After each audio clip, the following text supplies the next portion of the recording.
Si Mr. Lenski Gabriel may finding na +4 ang protein sa ihi pero normal ang ultrasound at normal ang creatinine niya.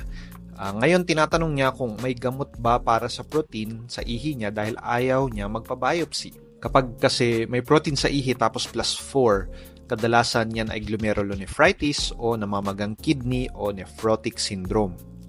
Maraming iba't ibang klase ng glomerulonephritis at bawat isa sa mga klase na yon ay iba ang paraan ng paggamot. Kumbaga, walang one-size-fits-all na gamot para sa lahat. Hindi porket normal ang ultrasound at creatinine ay okay lang ang kidney.